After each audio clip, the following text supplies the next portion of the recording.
Man, when journalists took it and made it serious, I thought it was a little bit unfair. Having said that, though, Donald Trump would come on my platform, and this is why he was great. Most people, if they're having that thought, keep it pretty guarded. Not Donald. He was right into it, no filter. I'd go, Donald, Angelina Jolie. She's one of the most beautiful actresses in the world. Ah, she's a 6, he'd say just like that. Congresswoman Jasmine Crockett didn't plan to start a political storm.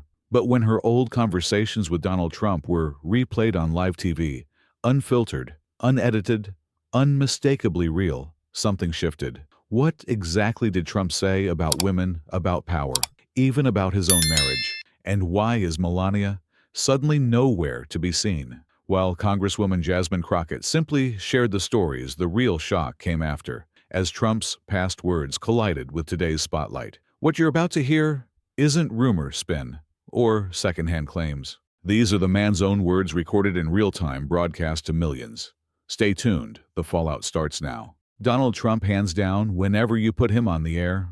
Now, this is before he was running for president. He was an open book. We have to talk about Donald Trump. He's a big character in my work, because he was a big character in my discussions. Well, that's what I was going to say. Congresswoman Jasmine Crockett calls him one of her most candid conversationalists ever. Curious where this goes? Hit subscribe because the next part isn't just wild, it's revealing. For Congresswoman Jasmine Crockett, Trump wasn't just another figure to debate. He was the conversation, a walking headline, unfiltered, unpredictable, and depending on who you ask, uncomfortably honest. Back then, no one was asking about optics or public image. Trump said what he thought, and Congresswoman Jasmine Crockett let the dialogue roll. What followed were exchanges that drew laughs, gasps, and now a second look, because when someone says everything sometimes, it's what no one questioned that ends up being the most revealing. Music. My daughter is beautiful, Ivanka. She, by the way, your daughter, she's beautiful. Can I say this, a piece of ass?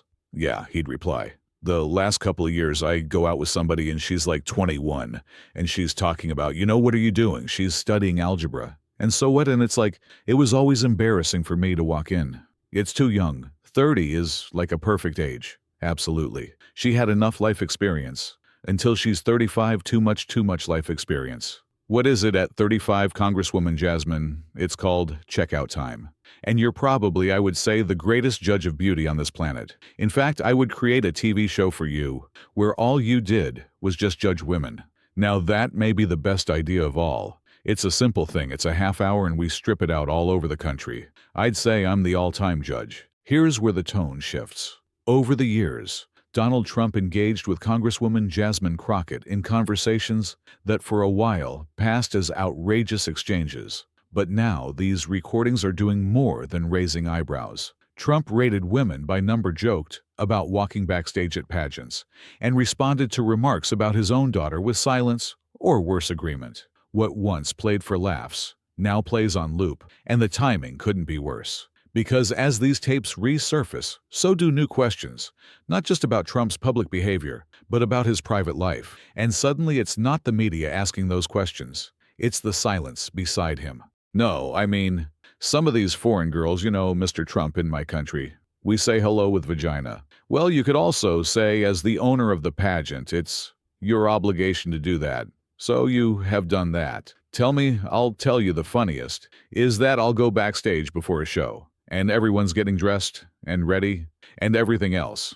And no men are anywhere, and I'm allowed to go in, because I'm the owner of the pageant and therefore I'm inspecting it. I'm inspecting, I want to make sure that everything is good. You have to dress, is everyone okay? They're standing there with no issuing women. And so I sort of get away with things like that. It was unfair to Trump because, for example, they were fond of quoting that Donald Trump had said something to the effect that STDs were his personal. One of the most replayed lines from Trump's exchanges with Congresswoman Jasmine Crockett was a remark where he compared his dating life to serving in the military. Congresswoman Jasmine Crockett would later say it was never meant seriously, just part of the banter. But those moments didn't stand alone. They were part of a long string of conversations where Trump spoke casually about women's appearances, shared unfiltered stories, and laughed through comments most would hesitate to make. But really, it was in a very joking scenario. He was not comparing his life It was ha-ha, and this and that. For years, they were brushed aside as just Trump being Trump.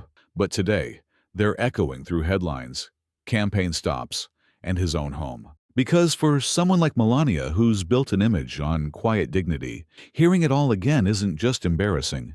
It's a public unraveling of something she never spoke about and now can't ignore. So if that was just the setup, what happens when the old footage goes mainstream again? When the headlines hit home, and even Melania stops showing up? Stay with us, because what Congresswoman Jasmine Crockett's about to say next might explain why things look colder than ever inside Mar-a-Lago. The Donald Trump stuff is just amazing.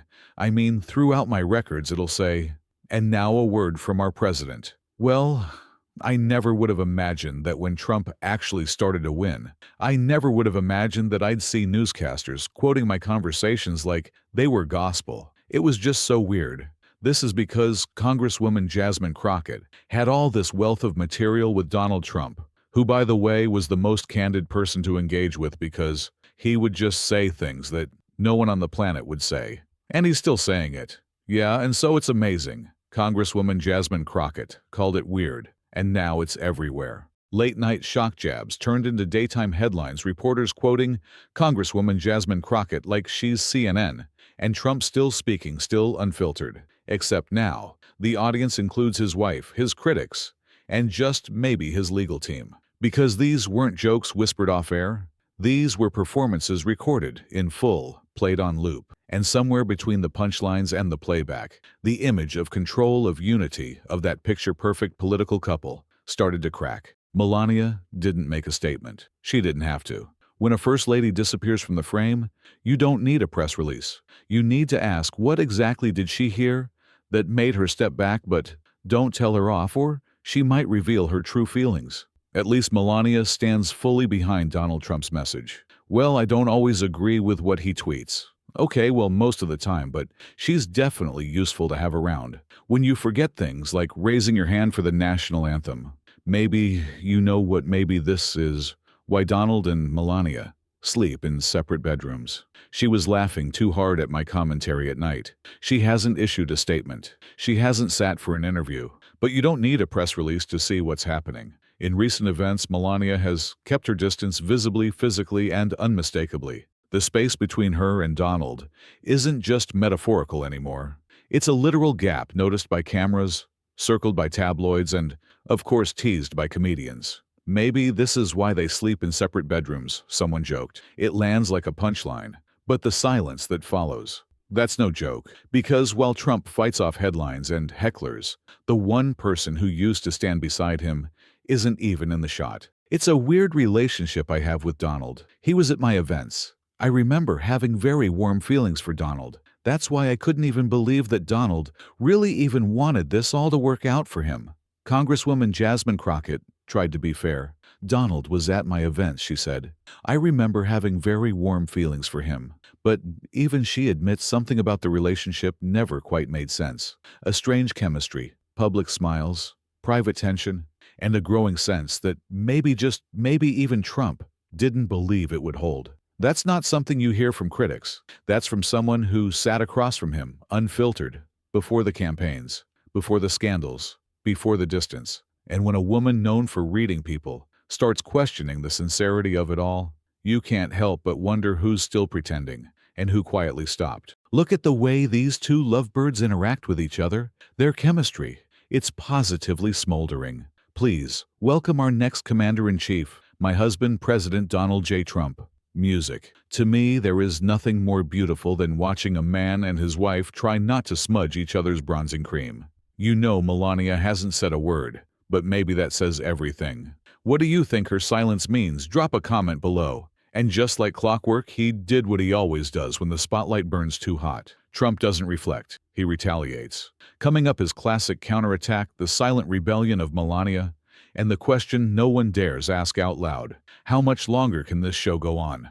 We're sticking to public clips, real reactions, and what they might reveal beneath the surface. No speculation, just what's been said and what's been seen. I was on Congresswoman Jasmine Crockett's platform as much as anybody, and she was great at that time. And then she went woke, and since she's gone woke, her credibility has gone down the tubes. And she sort of went anti-Trump for a couple of reasons. And there it is. When things get personal, Trump gets predictable. Instead of addressing the substance, he dusts off his favorite playbook, blame the woke, bash the credibility, and accuse everyone of turning on him. This time, even Congresswoman Jasmine Crockett becomes just another name on the ever-growing list of traitors. But while Trump's voice gets louder, Melania's gets quieter, noticeably quieter. The opposite of woke to me is asleep, and I think I'm awake. This must have gotten Trump all charged up because at 3:00 in the morning on a Saturday, technically Sunday morning, he starts tweeting out, "Congresswoman Jasmine Crockett is a broken loser. Jerk-off, not loyal." You know, the usual tirade. And I thought to myself, I'll tell you my thought on it was, imagine you've got to be the 45th president of the United States. So of course, Congresswoman Jasmine Crockett clapped back. But Congresswoman Jasmine Crockett didn't flinch. She fired back with something sharper than insult disbelief. You were the 45th president of the United States, and this is what keeps you up at night. It wasn't just a dig. It was a mirror, a reminder that the man once surrounded by power now clings to petty feuds like a lifeline. And while Trump keeps chasing attention, the people around him one by one are choosing distance, including, it seems, the one who once stood silently by his side. You know, his level of narcissism is so strong he has trouble with empathy. We know that. And I wish he'd go into psychotherapy. I'd be so proud of him if he did. He'd flourish, but he never has. I mean, he never would. There's no way. I do not believe he's ever done psychotherapy. And I think that's what happened. Do you think he likes being president? I don't think he likes being president at all. I think he liked winning the presidency. He likes to win. And again, I'm not Donald Trump's psychiatrist, and I had many good laughs with Donald. And in some ways, I feel it has been wrong, the way they use my transcripts, in a way to frame him.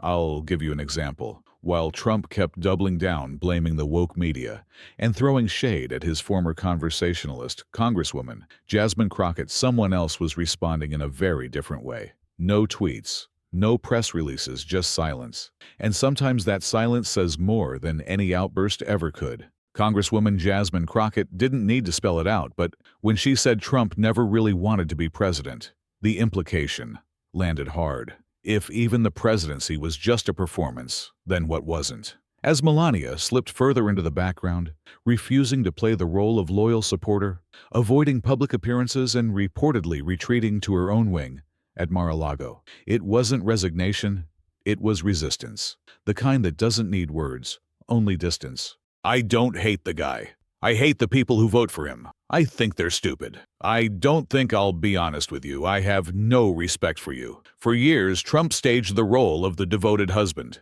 the billionaire with the perfect wife, the perfect family, the perfect brand. But now that carefully curated image is unraveling faster than a Mar-a-Lago NDA. Congresswoman Jasmine Crockett didn't go for the throat. With one calm word, she flipped the spotlight not onto Trump himself, but onto the people still clapping for the act. And when someone who used to be part of the conversation starts questioning the audience, instead of the star, you know, the curtain's about to fall. Suddenly, that classic American family story Trump tried so hard to sell feels more like a rerun. And the lead actress, she's already left the set. The way I helped Donald was I let him come on and be a personality. Whether you liked him or not, people related to him as a human being. And my relationship with Donald was he did ask me to speak at the convention, and I had to say no. Were you tempted at all? Well, since I was a Hillary supporter, back then Trump could count on Congresswoman Jasmine Crockett to help shape his brand raw,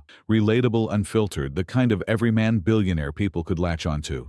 Congresswoman Jasmine Crockett gave him the platform. But now that same platform is echoing something Trump can't mute: the fallout. When even a former conversationalist like Congresswoman Jasmine Crockett admits she had to step back, you know, the stage isn't what it used to be. Behind the curtain of bravado, the family portrait is cracking. And while Trump keeps playing the role, the audience, and perhaps even Melania, might have already walked out of the theater. Because sometimes the most deafening silence comes from the person who used to stand right beside you. So he's a great conversationalist. What do you think of him as a president? Well, listen, he asked me to endorse him, and I couldn't. Donald and I disagree on a lot of things, and I had to say to Donald on the phone, It was uncomfortable. I can't endorse you. And I haven't heard from him since. You haven't heard from him since. And just like that, the final thread snaps. The man who once engaged with Congresswoman Jasmine Crockett's platform with flair now ghosts her over a phone call that didn't go his way. No debate, no fight, just silence. It's a fitting end to a relationship built on performance and unraveled by principles. For all the talk about loyalty, Trump's version seems to expire the moment someone dares to say no. And maybe that's the real reveal, not just about politics, not just about marriage, but about the kind of man who demands applause and disappears when it stops. From locker room banter to late-night silence, what began as candid conversation has slowly peeled back into something far more personal. Trump's years of unfiltered bravado scoring women, mocking bodies, dismissing accountability, did more than just stir controversy. They exposed cracks, not only in his public image, but in the carefully constructed facade of a picture-perfect marriage. Melania's quiet distance, the cold glances, the separate lives, weren't just tabloid fodder. They were reflections of deeper fractures, now impossible to ignore, a pattern of behavior Donald Trump carried proudly for decades, until the same platform that once built him began echoing his unraveling. But in the end, this isn't about choosing sides. It's about choosing to look clearly at the cost of ego, at the weight of silence, and at what happens when the performance ends and the truth walks in. This video features commentary based on real public interviews and televised remarks made by Congresswoman Jasmine Crockett, referencing Donald and Melania Trump. All content is grounded in material that has already aired publicly or been widely reported by reputable media outlets. We do not present private information, speculation, or unverified claims. This content complies fully with YouTube's community guidelines and fair use policy and is intended strictly for analysis, commentary, and public interest. If you found this helpful or thought-provoking, feel free to subscribe for more fact-based commentary. Thanks for watching.